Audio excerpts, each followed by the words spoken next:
And welcome everyone to a Pac-12 chat. I'm Andy Katz, pleased to be joined by Tad Boyle from Colorado. Tad, first off, how are you handling the shutdown during this global pandemic?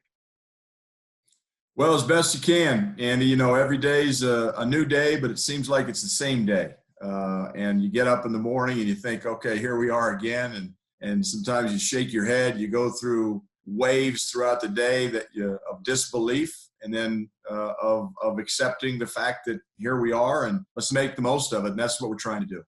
All right, in terms of dealing with your players and your staff, how are you getting back to almost an old school way of getting them to understand how to work out when they're all essentially isolated?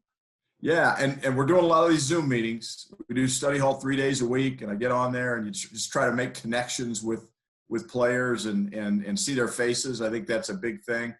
But yeah, in terms of old school, you know, we kind of went old school. We sent them all an outdoor basketball, and hopefully they can get a chance to get it pumped up and find a driveway, maybe that they grew up in or a park, and just get a chance to work out the old-fashioned way. And then, you know, our strength coach is posting workouts that are totally voluntary, so they can go to that. And it's old school: push-ups, sit-ups, burpees, lunges, you know, things like that. I call them the Herschel Walker workouts from Herschel back in the day. He wasn't a big weightlifter, but was as physically fit as they came. And so our players need to understand they can still improve and work on their craft. It just is a little unconventional in how they're going to have to do it. All right, so roster management during normal times is crazy.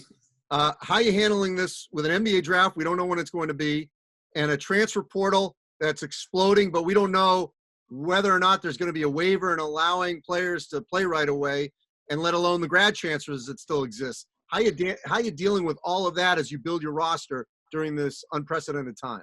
Well, fortunately, Andy, we're not a program that has really been reliant and dependent on transfers or grad transfers. So we kind of do it the old-fashioned way. We recruit, we try to develop, but certainly we're not, you know, immune to transfers. And we had 2 kids transfer out of our program. Our staff recruits all year long, 365 days a year, with contingency plans. And so we were fortunate enough today to sign 3 kids, 2 high school kids that are very, very talented, are going to be good players, you know, in the Pac-12 conference in years to come. A kid named Jabari Walker from Arizona Compass, and then Tristan Da Silva, the younger brother of Oscar Da Silva, who's at Stanford. 2 really talented guys. And we did take the first time in 10 years that our staff has been at Colorado, we got a graduate transfer. Jariah Horn from Tulsa signed with us today. And so he's going to really, I think, soften the blow to us losing Tyler Bay to the NBA draft. Yeah, so to that draft, and McKinley Wright is maybe dipping his toes in there.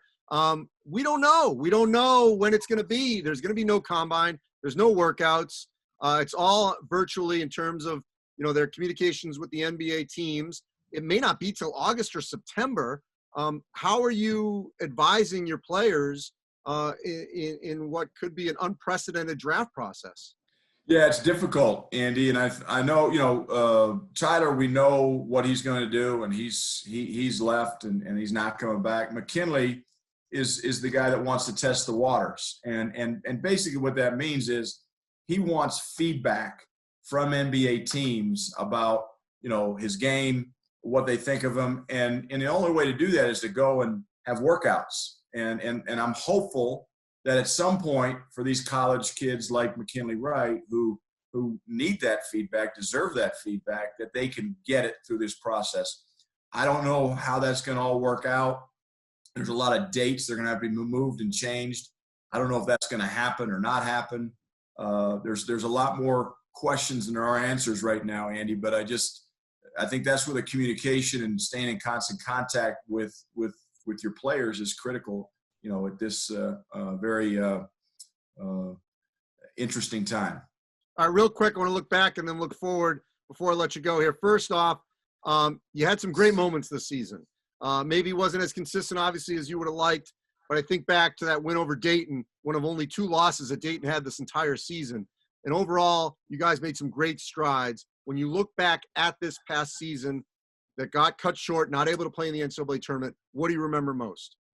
Well, I remember a team that was really connected. I remember a team that really competed hard and that loved each other. We had a chemistry on this year's Colorado team that is unlike many that I've coached in my 25 years, at the Division I level as an assistant or a head coach. So really a connected team. You look 21-11, a good year, not a great year, but a good year, and some really good wins. As you mentioned, the Dayton win, we had some really good wins in the Pac-12, a lot of road wins.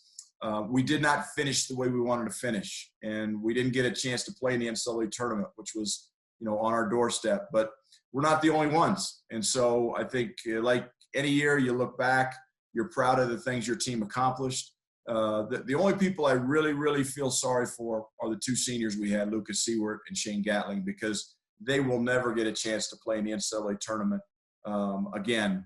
And this would have been their first one. So now it's up to us to try to get back there next year. And hopefully, guys like McKinley Wright, Deshaun Schwartz, and Alex Strading, and, all of our seniors, Maddox Daniels, that have meant so much to us, can experience that. Yeah, and that's just my final thing here. Sort of got there, which is basically your level of optimism. What is it if McKinley comes back? You just added, players like Horn that can come in and help right away, your recruits, so of what Colorado could be next season, assuming we have the season that we all hope. Extremely high. I think our team is poised to have another year like we did this year. I think 20-plus wins. I think an NCAA tournament bid.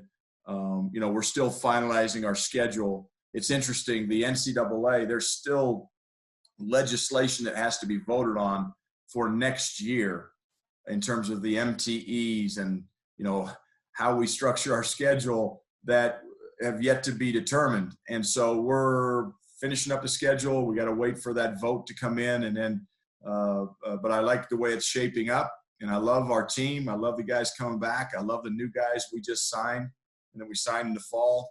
Colorado basketball is in great shape. It's on firm ground. McKinley Wright is a big part of that, as the rest of our seniors are. We've got some good young talent coming in that is going to, bear fruit as the years roll on. Well, Tad, most importantly, to you and your family, stay safe, and hopefully sooner than later we're going to be on the other side of this. Yeah, same to you, Andy. Thank you.